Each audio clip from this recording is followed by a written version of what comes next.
ना ये हड्डी है, न ये मांस मेरा है, न ये शरीर मेरी है, कुछ भी मेरा नहीं है। मैं तो चिद रूप हूँ, मैं नित रूप हूँ, लेकिन रूपधारी नहीं। अपने आप को इस प्रकार से चिदानंद में परिनिष्ठित करते हुए, रखते हुए, सर्वत्र भगवान का अनुगमन करते हुए सब में भगवान का दर्शन करने लगे, सब में भगवान का दर्शन करने लगे। उसी समय एक महाराज भील था, वो राजा था भीलों का। पुत्रेष्ठ यज्ञ उसने किया। कोई मनौती मानी देवी के सामने, भद्रकाली के सामने, मुझको पुत्र हो जाएगा तो मैं नरबली प्रदान करूंगा। महाराज उस भील ने जब अपने सेवकों को भेजा पुरुष लाने के लिए, तो एक पुरुष पकड़ करके लाया, दे दिया। उस पुरुष ने जाना कि मेरा वध हो जाएगा, तो रात्र में चुप्पे से भाग गया। अब तत्काल सवेरे बलि देना है, रात्र में वो भाग गया तो दूसरा पुरुष मिले कहां से? बड़ी तेज से डांट करके आदेश दे करके कहा तुम जाओ कोई दूसरा पुरुष पकड़ करके ले आओ। उसी अन्वेषण समय में किसी खेत के मेड़ पर बैठे रहे, बैठे हुए राम राम करते हुए श्रीमान जड़भरत को देख लिया, मोटे ताजे शरीर को देख लिया, पकड़ करके ले आए, भद्रकाली के सामने रख दिया, स्नान कराया, वस्त्र कराया, भोजन प्रसाद करवाया। और इसके बाद महाराज तलवार लेकर के जब उनके गर्दन को काटना चाहे, भगवती भद्रकाली अट्टहास करती हुई पत्थर की मूर्ति को फोड़ करके प्रकट हो गई। बोले भद्रकाली मैया की जय हो। वो भद्रकाली मैया मन्यमाना वध्वारसनया चंडिका गृहे मुपनिन्मुदा विकसित वदना शैव देवी भद्रकाली सहसोच्चाटो। अट्टहास करती हुई, दिव्य गर्जना करती हुई, परम भागवत, परम वैष्णव, आत्मा राम, श्रीमान जड़भरत के प्राण की रक्षा करने वाली भगवती भद्रकाली समस्त बदमाशों को नष्ट करती हुई उनके सिरों के साथ कंदुक यू लीला, कंदुक की क्रीड़ा करती हुई भगवती उस अरण्य में विहार करने लगी। और जड़भरत महाराज वहां से उठ करके जब मार्ग पर आते हैं तो दैवेन उपसादितः, भगवत कृपा से राजा रहुगण के एक कहार की तबीयत कुछ खराब हो गई और महाराज जड़भरत को ही नए कहार के रूप में लगा लिया। जो कभी भार नहीं ढोया है उसको भार में लगा लिया, लेकिन भार ढोने में अपूर्व आनंद की अनुभूति हो रही है। क्या बताऊं भक्तों, मेरे पास मेरा तो प्रिय प्रसंग है भागवत का। कुछ प्रसंग ऐसे होते हैं जो परम प्रिय होते हैं। ऐसे जड़भरत महाराज हैं जो दैवीन उपसादित हैं, भार का कभी वहन नहीं किया है, लेकिन आज भार वहन करने में, ढोने में अपूर्व आनंद की अनुभूति हो रही है, हो रही है। लेकिन एक बाण पर्यंत जमीन देख करके चल रहे हैं कि मेरे चरण के नीचे कोई जंतु ना आ जाए, इसलिए कोई कदम लंबा पड़ता है, कोई कदम छोटा पड़ता है, जिससे पालकी ढोने में, ले चलने में विसंगतियां उत्पन्न होती हैं। उस विसंगति जब उत्पन्न हुई, राजा रहुगण ने सेवकों पर डांट लगाई, क्यों अच्छी तरह से नहीं चलते हो। सेवकों ने सोचा कि अभी मार पड़ेगी, इसलिए सच सच बता दिया, महाराज ये जो नया कहार आया है इसके द्वारा पालकी ढोने में मुझको कठिनाई हो रही है, मैं इसके साथ पालकी नहीं ढो सकता हूं। जवाब दे दिया। महाराज ने यात्रा को सुगम बनाने के लिए, यात्रा संपन्न करने के लिए जब पालकी से झांका, मोटा तगड़ा शरीर देखा, कहा अहो कष्टम भ्रातर व्यक्त उरु परिश्रांत। अहो बड़े कष्ट की बात है, बड़े आश्चर्य की बात है कि कष्ट, आपको तो बड़ा कष्ट है। क्यों कष्ट है कि आप बड़े दुबले पतले हैं, शरीर तो मोटा है। अभी अभी खा पी करके आ रहे हैं, चमचम चमक रहे हैं, तेल साबुन लगा हुआ है, बढ़िया स्नान कराया गया है, कपड़ा पहनाया गया, जनेऊ पहनाया गया, भाई बलि देना था, इसलिए उन डाकुओं ने तो बढ़िया सेवा की है, चमचम चमक रहे हैं। और महाराज रहुगढ़ कर रहे हैं अहो कष्टम अतीव कष्टम। हे भाई तुम्हें तो बड़ा कष्ट है, क्योंकि उरु परिश्रांत, आपको तो बड़ा परिश्रम पड़ रहा है, क्योंकि आप अकेले पालकी ढो रहे हैं। दीर्घ मध्वान में एव ऊहिवान, इस लंबे मार्ग को केवल एक एव ऊहिवान, अकेले ही ढो रहे हैं, कोई और आपके साथ है ही नहीं। और सुचिरम नाति पीवा न संघननांगा न जरुषा न उपद्रवग्रस्ता, और सब व्यंग्यात्मक वाणियों का प्रयोग। आपका जीवन उपद्रवग्रस्त है और इनके जीवन में न कोई बाधा है, न कोई विघ्न है, न कोई अपना है, न कोई पराया है। कोई भाई कह देता भैया इस खेत की रखवाली कर लो, तो वहीं पड़े रहते, कोई पशु आ जाता, चिड़िया आ जाती, उसको खाने लगता, तो राम का खेत, राम के चिड़ई, राम का पक्षी सब खा लो, कुछ कहते ही नहीं। ये तो आत्माराम है। ऐसे जीवन को देख करके आज कह रहा, डांट रहा है। महाराज पूर्व की तरह बिना बोले हुए जब सेविका का निर्वाह करने लगे, वहन करने लगे, वही क्रम फिर विसंगतियां, अब तो बड़ी तेजी से डांट दिया। अथ पुनः शुष्मिकायां विसंगतायां प्रकुपित उवाच रहुगणः किमिति परे त्वं जीवन मृतो मां किदर्थीकृत्य। अरे तू जीते जी मर गया है, क्यों मेरे क्रोध का तुम शिकार बनना चाहता है। भर्तृ शासनम अतिचरसी, स्वामी के शासन की अवज्ञा करते हो। प्रमत्तस्य चते करोमि चिकित्साम, यदि तुम पागल हो गए हो तो बताओ मैं तो तुम्हारी चिकित्सा करूं। और दंड पाणिरिव जनताया यथा प्रकृति स्वाम भजिष्यसि। ये नहीं जानते हो कि दंड पाणी के समान मैं कराल हूं शासन में। आप महाराज इतनी वाणी निकली तो महाराज जड़ भरत मुस्कुराते हुए धीरे धीरे अपनी वाणी को खोला। कभी बोलते नहीं थे, कोई गाली देता था, कुछ कहते नहीं थे, आज प्रथम बार बोल रहे हैं। महाराज शरीर के 15 लक्षण हैं। शरीर दुबला होता है, शरीर पतला होता है, शरीर मोटा होता है, शरीर में बुढ़ापा होता है, शरीर जवान होती है। यही शरीर कभी पैदा होता है, कभी मृत्यु हो जाती है। यही शरीर, इस शरीर में कभी रोग हो जाता है, कभी जल जाता है। नाना प्रकार के विकार इस शरीर में हैं, लेकिन इसका शरीर का आत्मा से लेना देना क्या। ये तो दुख द्वंद से रहित है आत्मा। आत्मा अलग है, चेतन अमल सहज सुख राशि है। शरीर में विकार है लेकिन आत्मा में विकार नहीं है, इसलिए मैं तो विकार मानता ही नहीं, क्योंकि विकारी पदार्थ तो शरीर में नाशवान में है। अब ये हड्डी मांस से बना हुआ शरीर तो मेरा है नहीं, मैं तो चिदात्मा हूँ, चिद घन रूप हूँ, नित्य शाश्वत हूँ, मैं तो शुद्धात्मा हूं, मेरे में तो कोई विकार नहीं है।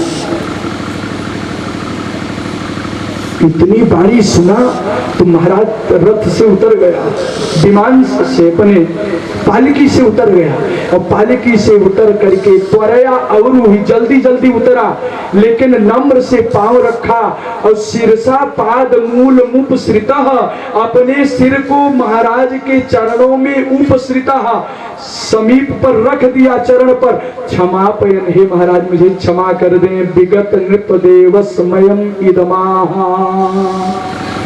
आज बड़े विनम्र से महाराज से पूछ रहा, विगत नृप देवस्मयः। विगत माने क्या होता है?